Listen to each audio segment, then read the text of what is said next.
Tribes பார்வையாளர்களுக்கு வணக்கம். இன்று நம்மோடு இணைந்துள்ள சிறப்பு விருந்தினர், அரசியல் விமர்சகர், ஊடகவியலாளர் திரு சுமன் கவி அவர்கள். வாருங்கள், அவரோடு உரையாடலாம். தோழர் வணக்கம். வணக்கம் தோழர்.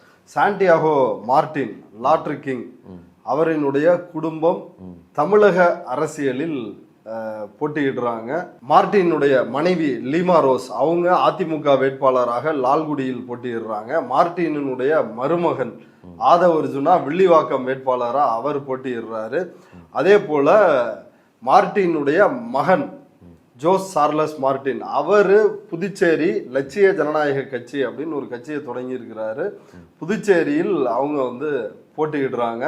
இவங்க எல்லாருமே தமிழ்நாட்டினுடைய வரலாற்றை, புதுச்சேரி வரலாற்றில் புதுமையை செய்ய போகிறோம் அப்படின்னு மார்டின் பையன், இங்க தமிழ்நாட்டில் மாற்றத்தை ஏற்படுத்த போறோம் அப்படின்னு ஆதவ் அர்ஜுனா, லீமா ரோஸ், இவங்க எல்லாரும் தேர்தலில் சந்திச்சிருக்கிறாங்க. இப்போ குறிப்பா லீமா ரோஸ் மீது ஒரு குற்றச்சாட்டு வந்திருக்குது. அவங்க லால்குடி வேட்பாளராக இருக்கிறாங்க. அவங்க ஓட்டுக்கு 25,000 கொடுக்க இருப்பதாக ஊடகங்களில் செய்தி வெளியாகிருக்குது. இது குறித்து உங்களுடைய கருத்து என்ன? இந்த மொத்த இதுவரைக்கும் நிற்கிற இந்த தமிழ்நாடு மற்றும் புதுச்சேரி எலெக்ஷன்லேயே பெரும் பணத்தை நீங்கள் அஃபிடவிட்டில் காட்டின ஒரு குடும்பம்னா அது இவங்க குடும்பம்தான்.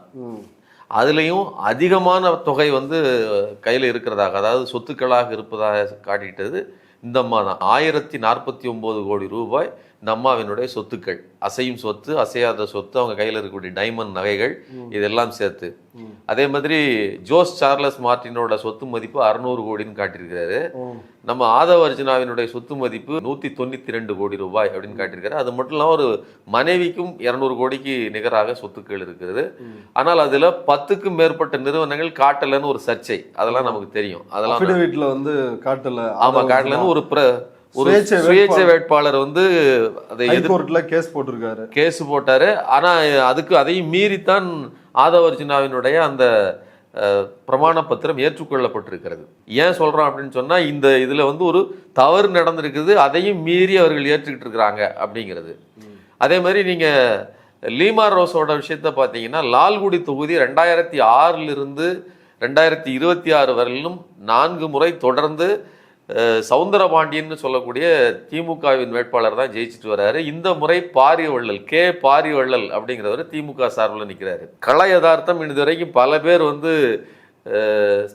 தேர்தல் கருத்து கணிப்புகளை எடுத்துட்டாங்க. அந்த கருத்து கணிப்புகளில் பாரியவள்ளல் தான் வெற்றி பெறுவதற்கான வாய்ப்பு இருக்குது அப்படின்னு சொன்னதுனால லீமா ரோஸ் என்ன பண்றாங்க, தனிப்பட்ட முறையில் ஃபண்டு பண்ணி ஒரு கள ஆய்வை செய்வதற்காக ஒரு குழு அமைக்கிறாங்க. அமைச்சு அங்கே அந்த டீம் போய் எல்லா பக்கமும் அலசி ஆராய்ந்து பார்க்கிறது. அப்போதும் பாரியவள்ளல் தான் வெற்றி பெறுவதற்கான வாய்ப்பு இருக்குது, இந்த அம்மாவுக்கு வாய்ப்பு இல்லை அப்படின்னு சொன்ன உடனே இவங்க வேற வழி இல்லை அப்படின்னு சொல்லி தான் 25,000 ஓட்டுக்கு கொடுத்து இந்த வாக்குகளை எந்த அளவுக்கு தன் பக்கம் கடத்த முடியும்னு சொல்லி களத்தில் இறங்கி பணத்தை செலவு செய்து கொண்டிருக்கிறார். 25,000 ஒரு வாக்கு, அது உண்மையா? ஆமா, கண்டிப்பா. ஏன்னா எவ்வளவு பணத்தை கொட்டியாவது இந்த இடத்தை பிடித்தாக வேண்டும். என்ன அப்படின்னு பாத்தீங்கன்னா, மார்டின் குடும்பத்தை பொறுத்தவரையிலும் மார்டின் 1988 அவரு முதல்ல பர்மால தான் ஒரு சிறு கூலி தொழிலாளியாக வேலை செய்கிறாரு. அப்போ லாட்டரிகள் கூட வித்திருக்கலாம். ஆனா அந்த தொழில் அனுபவத்திலிருந்து கோயம்புத்தூருக்கு மூவாய் வராரு. மதுரையை மையமா வச்சாரு. அவருடைய சொந்த ஊர் கோயம்புத்தூர், ஆனா மதுரையை மையமா வச்சு அவருடைய தொழிலை ஆரம்பிக்கிறார்.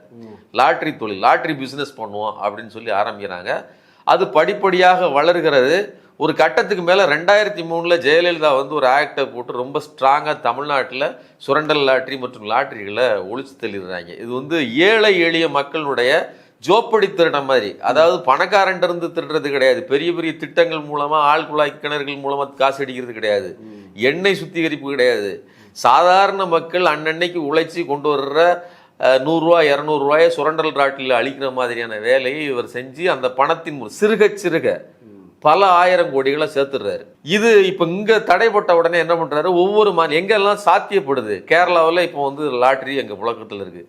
அது மட்டும் இல்லாமல் அதை வடகிழக்கு மாநிலங்களில் ரொம்ப பிரமாதமாக பண்ண முடியுங்கனால சிக்கிம், அது போக சிக்கிம்ல இருந்து அடுத்த கட்டமாக பூட்டான், அடுத்த நாடு நேபாளம், எல்லா பக்கத்தையும் தன்னுடைய வளைப்பில் கையில் வச்சிருக்கிறாரு. ஸோ இதில் பல்லாயிரம் கோடிகளை சேர்த்துடுறாரு. இன்னைய தேதிக்கு வந்து அக்கௌண்டபிளா, அதாவது கணக்கில் வரப்பட்ட பணம்ங்கிறது வந்து கிட்டத்தட்ட ஒரு 4500 கோடி ரூபாய். முடக்கப்பட்ட சொத்துக்கள் மட்டுமே 900 கோடி ரூபாய். அதாவது 2019 இருந்து 25க்கு உள்ள, அதற்கு முன்னாடி உள்ள கணக்குகள்லாம் வேற. 2019ல ஒரு ரைடு விடுறாங்க.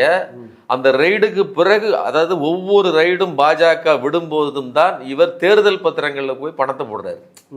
நீங்க இவர் வைத்திருந்த அந்த கேமிங் என்டர்டைன்மெண்ட் இருக்கு இல்லையா, அந்த நிறுவனம் வந்து கிட்டத்தட்ட 2000 இடங்களில் பதிவாயிருக்குது. அதாவது தேர்தல் பத்திரங்கள் முறைகேடு வந்துச்சு இல்லையா அந்த விஷயம், அதுல 2000 என்ட்ரிகள் போட்டு ஒவ்வொரு முறையும் பணம் வந்து பிஜேபிக்கும் இன்ன பிற கட்சிகளுக்கும் கொடுக்கப்பட்டிருக்குது.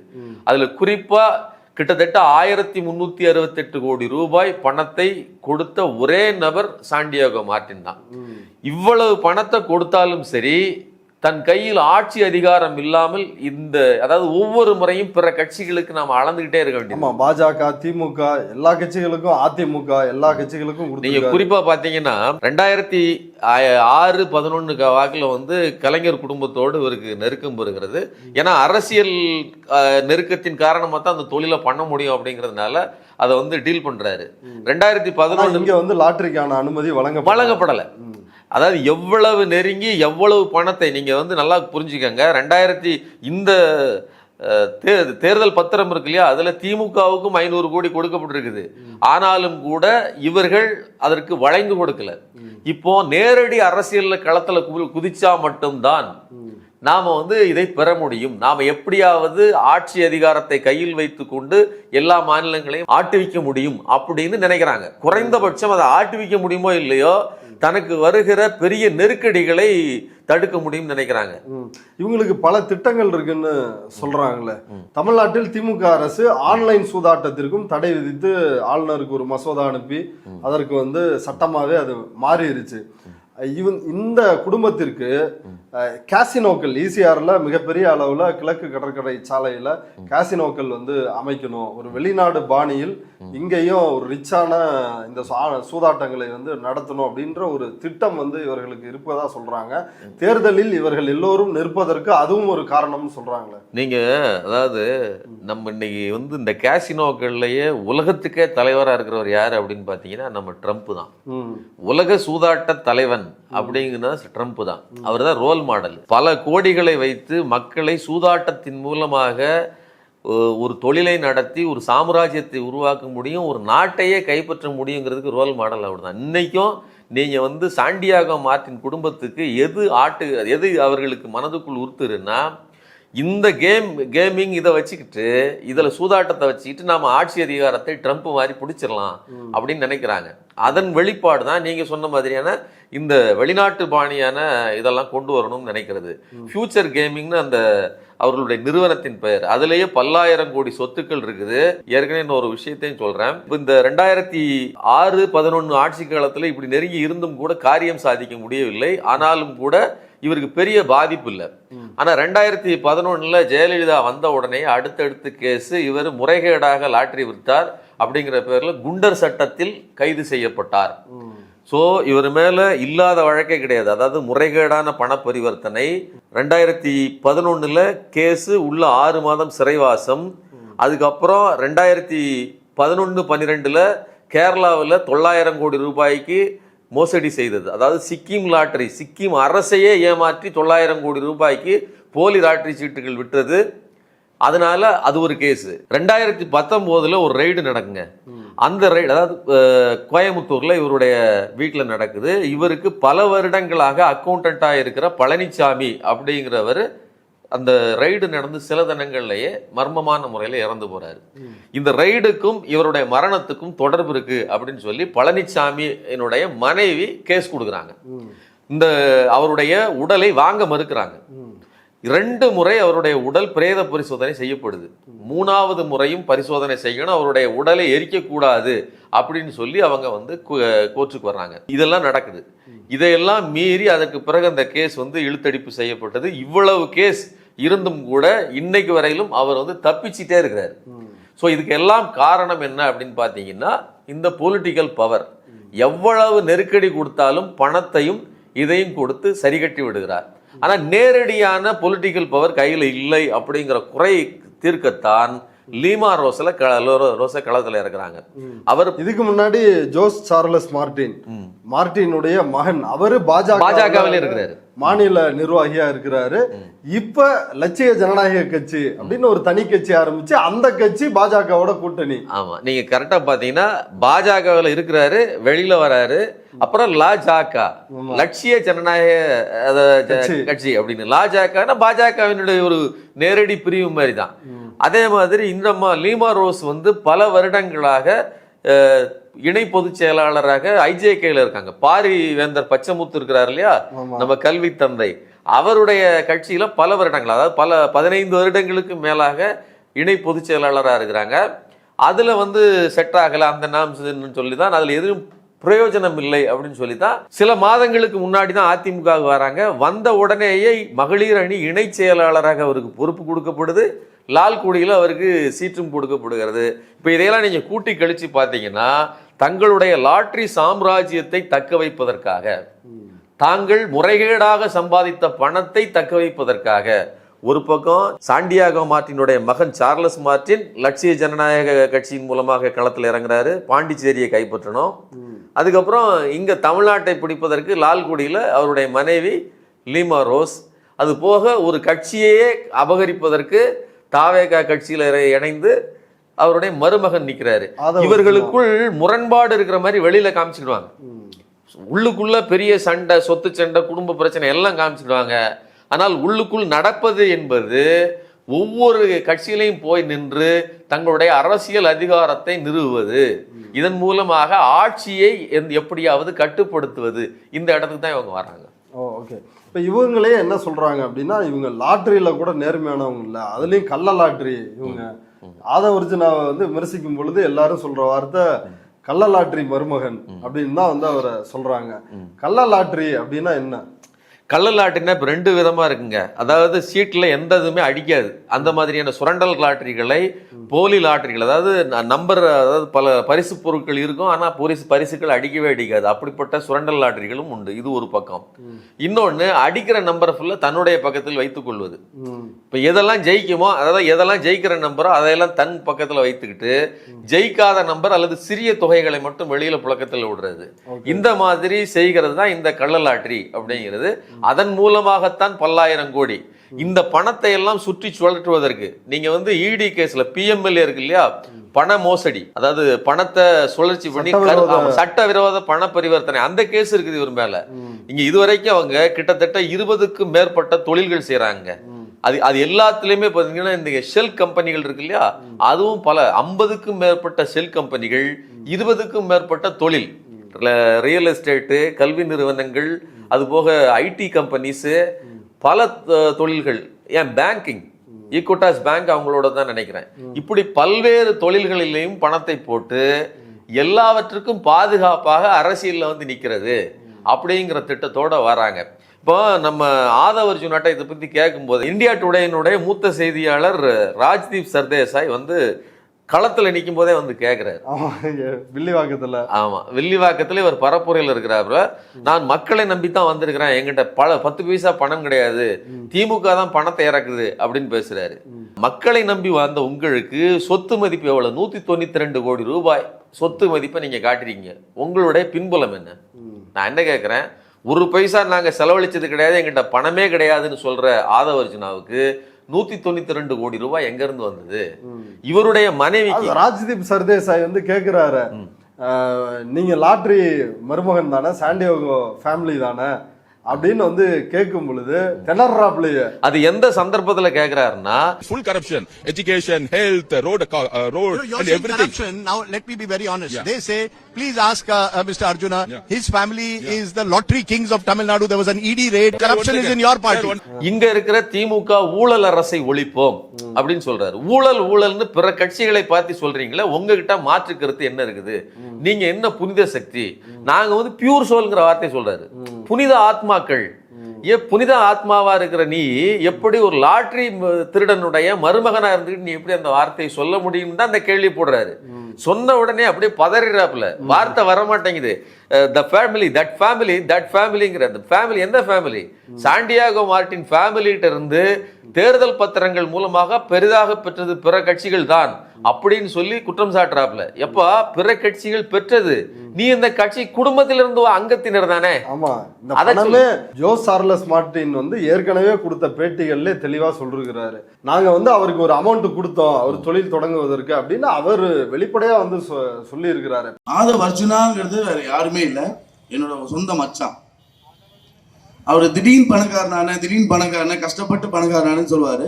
அவர் கஷ்டப்பட்டு பணக்காரனால என் தங்கச்சி கட்டி பணக்காரனானாரு. எல்லா பணமும் நான் என்ன சொல்றேன், ஒரு ஈசிஆர்ல ஒரு ஜிம்மோட கோச்சரா இருந்த உனக்கு இத்தனை 100 கோடிகள் எப்படி வந்தது? 100 கோடி நீ வந்து காட்டுக்கிறது 200 கோடிங்கிறது உன்னுடைய அபிடவிட்ல மட்டும்தான், கணக்கில் வராதது எவ்வளவு? மைக்ரோ ஃபைனான்ஸ் வேற பண்ணாங்க. Micro finance. ஆமா, அதுவும் சுய உதவி குழுக்களுக்கு, பெண்களுக்கு சுய உதவி குழுக்கள் மூலமாக பணத்தை பரிவர்த்தனை செய்து அதுல பல 1000 கோடிகளை அட்ராக்ஷன் பண்ணிட்டு இருக்காப்ல. ஸோ இதெல்லாம் பல தொழில்கள் ஓடிட்டு இருக்குது இந்த ஆதவ் அர்ஜுனாவுக்கு. இவ்வளவு பணம் எங்க இருந்து வருது? ஒரு சாதாரண எளிய ஒரு தென்னந்தோப்பு வச்சிருந்த ஒரு விவசாயியின் மகன் ஒரு ஜிம்ல வந்து ட்ரைனரா இருந்தவருக்கு இத்தனை கோடி வருவதற்கு எங்க இருந்து வருகிறது? கஷ்டப்பட்டு படிச்சிருந்தாப்ல, அதுவும் பொய்ன்னு சிக்கிட்டாப்ல. திலகவதி ஐபிஎஸ் தமிழ்நாட்டினுடைய முதல் பெண் ஐபிஎஸ். அவங்கதான் அவருக்கு வந்து பெரியம்மா அப்படின்னு சொல்றாப்ல. அவங்க எதுவும் உதவி இருக்க மாட்டாங்களா இவர் படிக்க? அவங்க ஐபிஎஸ் குடும்பத்தை சேர்ந்தவர். இன்னொன்னு அவங்க பெரிய பண்ணையார் குடும்பம் தாங்க ஓரளவுக்கு. அது என்னன்னா அவங்க தாத்தாவும் போலீஸா. ஆமா, அவங்க திலகவதி ஐபிஎஸ் சொல்லும் போதே பெரிய பரந்த இடத்துல பல ஏக்கர்ல வந்து விவசாயம் செய்த ஒரு பெரிய குடும்பம். பெரிய கிணறு, சென்ட்ரல்ல ஒரு பெரிய கிராமத்து வீடு, பெரிய வீடு, பழைய வீடு இருக்குல்ல, பார்த்துருப்பீங்கல்ல, அந்த மாதிரியான குடும்பம் தான். அவர் வேலூர் பக்கத்துல சொல்றாங்க. அங்கதான் நான் அந்த அம்மாவும் வேலை பார்த்தப்பதான் இவருடைய யாரு ஆதவ் அர்ஜுனோட தாய்க்கு வந்து சிட்டி அட்மாஸ்பியர்ல வாழ்ந்தவங்களுக்கு அந்த கிராமப்புறத்துல வாழ முடியாம இறந்து போயிடுறாங்க. ஆனால் அதை கூட ஏதோ வந்து ஒரு ஜாதிய கொலை, தீண்டாமை கொலை, அதனால தற்கொலை பண்ணிட்டாங்கன்னு சொல்லி தனிப்பட்ட ஒரே ஜாதியை சேர்ந்த, குறிப்பாக அவர் தன்னை மாமியார் கொடுமையில செத்து போன ஒரு பிரச்சனையை வந்து தன்னுடைய அரசியல் லாபத்துக்காக மாற்றி பேசுகிற ஒரு அயோக்கியம் தான் இந்த ஆதவ் அர்ஜுனா. இந்த அம்மா வச்சு அரசியல் பண்றாரு. கேட்டா ஜாதி பிரச்சனையில வந்து தூக்கு மாற்றி வறுமை கொடூரத்தினால தூக்கு மாட்டிக்கிட்டுங்கிற மாதிரி ஒரு விஷயத்த சொன்னாரு. இதே அந்த அம்மாவோட அக்காவோ தங்கச்சி தான் திரு திலகவதி அம்மா ஐபிஎஸ். நம்ம தமிழ்நாட்டில இருந்து முதல் ஐபிஎஸ் ஆனாங்க. அந்த அம்மா தெளிவா ஒரு இன்டர்வியூல தெளிவா சொல்லியிருக்காங்க, இது வந்து இந்த குடும்ப பிரச்சனைனால, இது வந்து எந்த ஒரு சம்பந்தப்பட்ட ஜாதி பிரச்சனையோ எதுவுமே இல்லை. அந்த மாமியார் கொடுமையினால இவங்க வந்து சிட்டில இருந்து ஒரு கிராமத்துக்கு போயிருக்காங்க.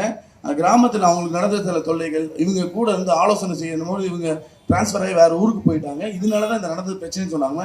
ஆனா இவர் கொடுக்குற கதையை பாத்தீங்கன்னா இந்த கதை எல்லாமே பொய். இன்னைக்கு பல 1000 கோடிகளுக்கு சொந்தக்காரரான மார்ட்டின் பணத்தை அதோட பினாமியா இருந்துகிட்டு அதாவது அவர்கள் வெவ்வேறு விதங்கள்ல வேஷம் கட்டி வர்றாங்க.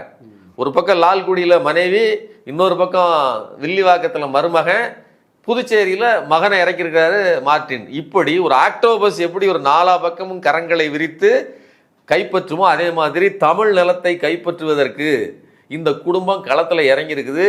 இவர்கள் துளியளவும் தூய சக்தினோ தன்னை ஊழலை எதிர்க்க வந்த புத்தமர்கள்னோ பேசுவதற்கு தகுதியற்றவர்கள். இவர்கள் இறங்கி நிற்பதே சூதாட்ட கிளப்புகள் அமைக்கணும், மறுபடியும் ஆன்லைன் ரம்மிக்கு அனுமதி வாங்கணும், இதை அதிகாரத்தின் மூலமாக சாதிக்கணும். இதுக்கு விஜய் ஒரு பப்பட். விஜயை ஒரு பொம்மையாக பயன்படுத்தி கொண்டு நாளைக்கு அரசியலுக்குள் வந்து எடப்பாடி பழனிசாமி பக்கம், அதிமுகல லீமா ரோஸ், இப்ப எடப்பாடி பழனிசாமி வந்தாலும் அதை சாதித்து விடலாம். விஜய் கூட்டணி தனி கட்சி மார்ட்டின் பையன். ஆமா, இதுல கூட அந்த கேள்வி கேட்கும் போது நீங்க நாளைக்கு வந்து அதிமுக, இப்போ நீங்க வந்து எதிர்க்கிறது திமுகவை மட்டும்தான், யாரு சர்தேசா கேட்கிறாரு. அப்ப நீங்க ஆட்சிக்கு வரணும் அப்படின்னு சொன்னா தேர்தலுக்கு பிறகாக அதிமுகவோட கூட்டணி வச்சுக்கிறீங்களான்னு கேட்கிறாரு. அதெல்லாம் வாய்ப்பே இல்லை, நாங்க வந்து ஐடியாலஜிக்கல் ஃபைட் பண்றோம் அப்படின்னு சொல்றாருல. இது சொல்வது மட்டும்தான். நீங்க நல்லா கவனிக்கணும்.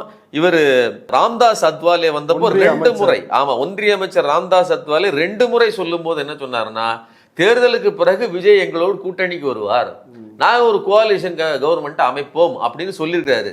இதை நீங்க கூட்டி கழிச்சு பாத்தீங்கன்னா இந்த லாட்டரி திருடர்களும் இந்த பாஜகவும் இந்த தாவேக்காவும் எப்படி முக்கோண வடிவில் ஒன்றுபடுகிறது அப்படிங்கிறத நீங்க புரிஞ்சுக்கலாம். ஒரு முக்கோண காதல். ஆமா, ஒரு ட்ரையாங்கிள், ஒரு டிராஜிக் ஸ்டோரி. அதாவது இது ஒரு மோசமான ஒரு முடிவை தருகிற ஒரு கதை.